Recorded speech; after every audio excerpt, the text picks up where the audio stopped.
Cool. So one of the questions that we had was how to set up your ad groups and basically campaign structure inside of a standard shopping campaign. We do get some questions about that from time to time, and I actually have a multi answer uh, that always leads with, well, it depends. I have a That's test. Larry's favorite Exactly. It's favorite always, word. it depends. And I have a few different iterations of this, and it's been tested since like kind of 2022. So I'm just going to kind of open up a screen share. We're going to kind of talk through this stuff because I've tested a ton. I've spent a ton. I spent, $4.7 million in this campaign. So I have a lot of historical performance in this. Now, what's interesting though is the conversions back here. This was like, the land of milk and honey and we kind of have moved off and blah blah blah. This thing's been changed 15 times in the last 2 years kind of thing. Here's what we found. There is almost zero correlation besides being able to restrict products with separating them out or keeping them together. What I mean by this is we have, a lot of individual campaigns that have, 3%, 2.65, 2.74, and then we have this like kind of big one at 1.77. Now, you can see that the spend here was 599 and then this one here is 937. This 937 of Night Shred, that the one you're seeing here, used to be all products. It was just then turned into Night Shred and then only had the Night Shred products back in there. So Night Shred was not like the winning ad group. It was always like the best selling in terms of volume. Now, here's what we noticed is that if you are taking a standard shopping campaign that has, let's say, all SKUs in them, you have a goal for that campaign. And that campaign could be an efficient goal, an efficiency forever. It can be scale this thing to the moon. It can be, actually try to clean up the search terms and do feed testing. There's a billion different ways to kind of splice this pie, all the way from starting with, 1,000 conversions a month and then bringing it up to the way up to 7,000 conversions a month. What's interesting is the only thing that actually was able to scale was when the one ad group had all products in there. And that's because if you were to leave all of your products in one campaign, you're in an environment where it is a pure market demand. There is very little that you can do to mess this up, honestly, when you're talking about scaling all of your products in one campaign. That is typically my go-to unless there's a different business need. Like we keep selling the cans of tuna and we're not selling the cans of chicken. Bad idea to be like, just keep chicken in there with tuna and just keep cranking the budget until you see some profitability. That would be an improper way. If a client comes to you and said, we're selling the cans of tuna and we also need to be selling an equal amount of cans of chicken, good. 2 campaigns, equal ad spend, obviously there. You Same with are lead going gen too, for like exactly, different locations. but that ceiling is lower. It is 100, no, not 100%. It is 100% for a fact. Scale ceiling is lower because you're going against market demand.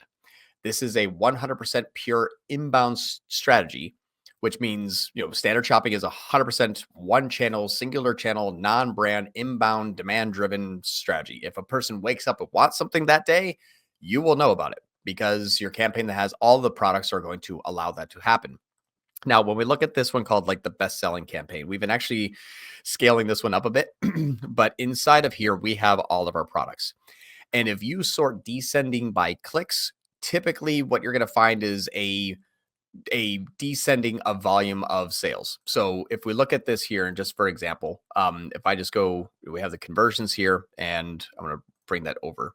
Sorry, I'm going to bring the conversions up. Now, a question about this. So what is your thought process then on maybe clients that have like massive like SKU counts and they have a lot of like zombie products in there? Well, why are they zombie? Maybe the budget found someone to go after that it started gathering conversion data on, and it just didn't test those like 1,000 other products that could potentially be tested. You'd have to have like a scenario, but that's what I mean is sometimes we get zombies because that's what the market demands. Okay, There's so but zombies do you know if that's in every sometimes. case though? Because I feel like that could just be Nope. like just due to the ad spend. That's what I'm saying is sometimes.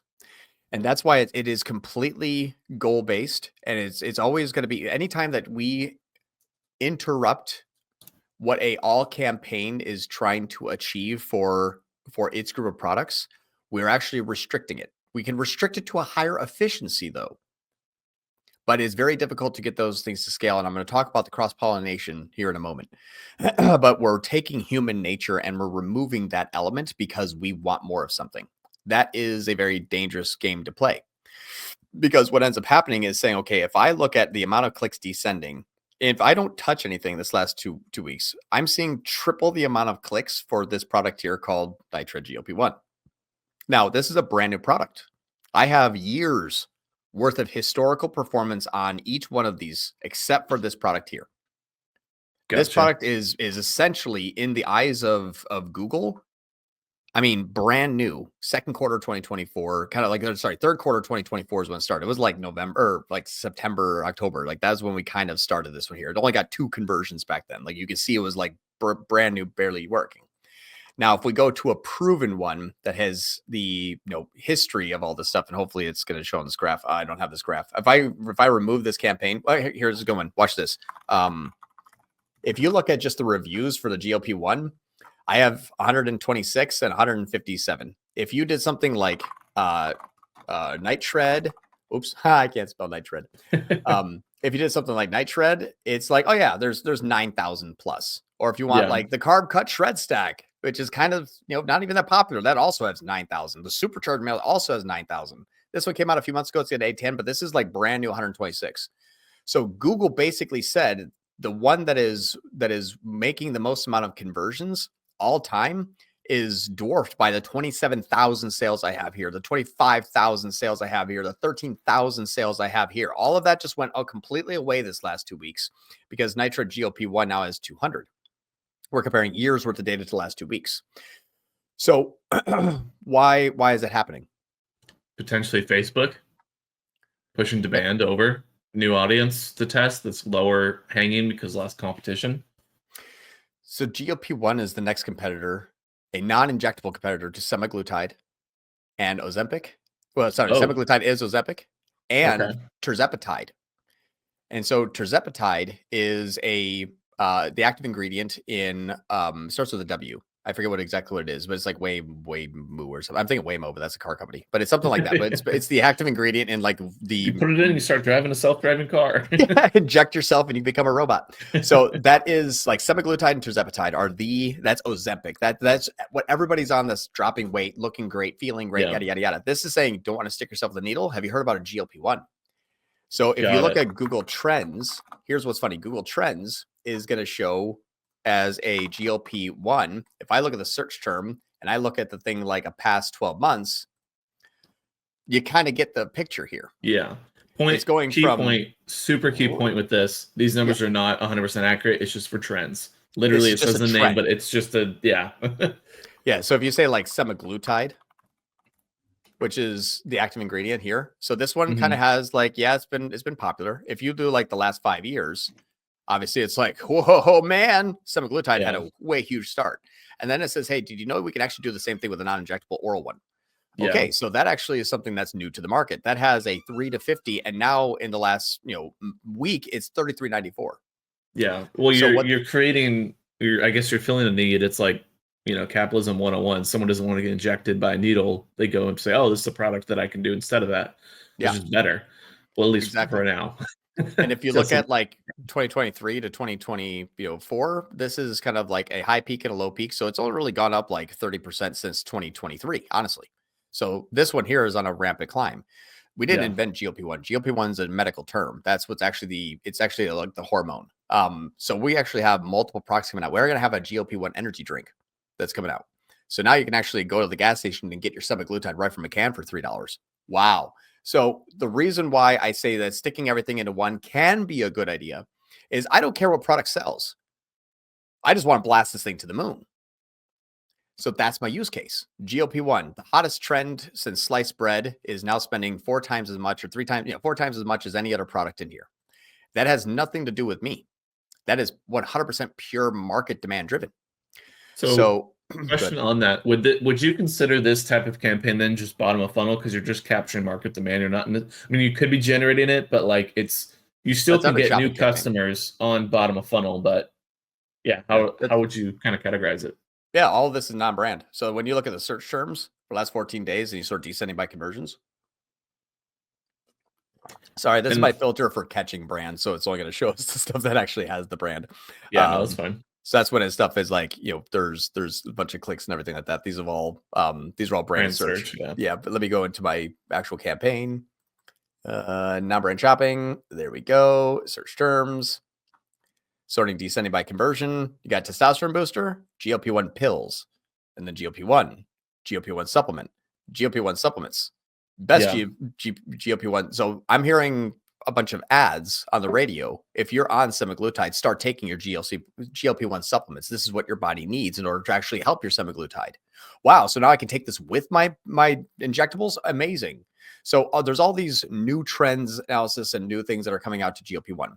If I didn't go through and hop in that campaign and say, you know what, I think people are going to start to search for this product and become my bestseller in 3 weeks from now. Yeah. If I didn't have a crystal ball, I would have missed it. Yeah. So you're casting a wider net. Exactly. That's how my question is. For us, it's like, I don't care. Spend $100,000. Good. I'm going to go where market demand is. You could do that, but if you relinquish the control from the ad spend, kind of like a shared budget, my thought process is always heavy scale, never move against market. Period. That's why good companies grow so well. They're leaders in the market industry. And so my goal is to say, okay, do no harm to the main company, but also scale into what we're developing. As we see market trends emerging, we develop new products. Those new products match with the market trend. And I'm not good enough to be like, the entire industry will spend $6 billion this year. Like, I have no idea. We're just going to see how fast and how far this goes. Yeah. This is only possible in this type of environment, unless you're good at predicting market demand, where if you're wrong, you're the most expensive network to do this in. So with that being said, because I want to try to play this into strategy. So would this apply to the dogpile strategy per se? You just change the ratios. Like, for example, you have certain products that are more profitable than others, and you have your demand or your bottom of funnel sort of catch-all campaign that's just pushed in as hard as it can in whatever direction possible. Mm-hmm. That's exactly right. This is basically dogpile, but in like layer 1. So if you look at dogpile, which again, the reason why I like the dogpile strategy is because it can scale. And that's the part that I think that people a lot of times get is, it's not that your campaigns can't scale because you have the wrong bid strategy. Is there market demand for it? You're a shop. You're basically, when you put an advertisement inside of Google Ads, what you're saying is, I'm taking this product and I'm going to put it on the shelf. I'm taking the pen out of the closet that no one wants and is a zombie pen. And everyone that looks at this thing hates it. It's never worked well and it's never gone well. And organically it sucks. It's not my best seller. And I'm going to put 50% more ad spend to it. Why? Is it because the client wants it? Or because market demand is increasing for it?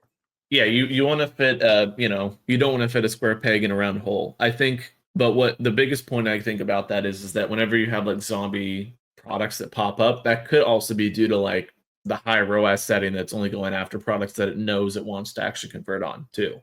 Like, if you have, for example, a product that's, I don't know, a lower AOV, maybe higher conversion rate, Google doesn't want to test it and then see what that product is going to do. So maybe it falls into the zombie pile, I guess you can say. But then it has another product that, you have a 1x ROAS goal inside of, your standard shopping or PMAX, and then it just sticks with what it knows. So like, how do you like look at it in that perspective of, if I have this product, I have the data, I know it's good, like you just showed earlier, does changing the ROAS target shift more into zombie like we've always thought? Or have you noticed it then trending more into the direction of like just purely demand based? Well, so typically also with TROAS goal, like you'll see my entirety of the time, like I will not really use a TROAS goal to achieve a ROAS, whether it's you're just pushing. That's exactly right. So the ROAS goal should be saying, if I'm going to sell my best selling apparel, I don't care if it's a 5% TROAS. If it's actually my best selling apparel, it's my best selling apparel. Yeah. What people mistake Google Ads in is, hey, this is a zombie one. I don't want to actually, kind of spend too much money on this. So I'm going to set a 200% TROAS. and it's getting a 200% T ROAS, but it doesn't really sell. Yeah. So you have to decide.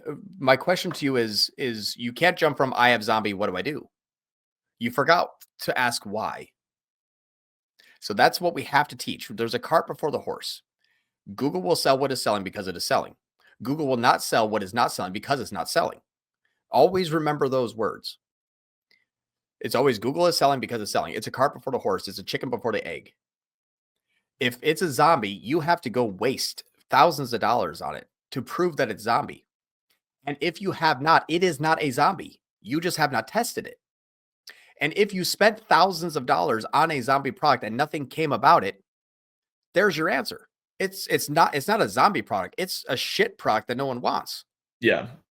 It's the product, and for people that have those products, maybe it makes sense to use those in like super low remarketing or like add-ons or bundles. Why?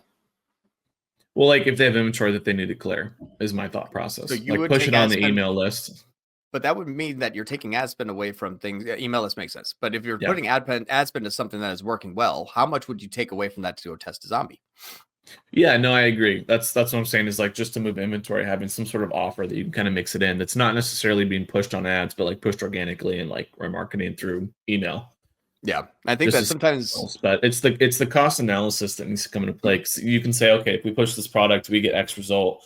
Does that inventory moving actually, benefit the company more than like selling the top selling product on like the email marketing remarketing list? Yeah, so that's kind of a test. Exactly, and sometimes zombies are a good thing. Sometimes it's like, hey, well, if I put all of my products in a basket and I have 10 baskets, and every single time someone comes out and grabs 9 items, there's always one left that no one ever wants. Yeah. Okay, so what did that tell you? Remove that product. Right. Not, and you know look what? At what they don't want, so now I don't need to do that. Right. I don't want to say, hey, the next person that comes, I'm going to take the thing that they don't want. I'm going to try to sell it to them, and I'm going to pay money to do so. And then they click on that ad, and then they simply buy the product that they wanted as well. But guess what? Your zombie got a sale now. It's working. No, it's not.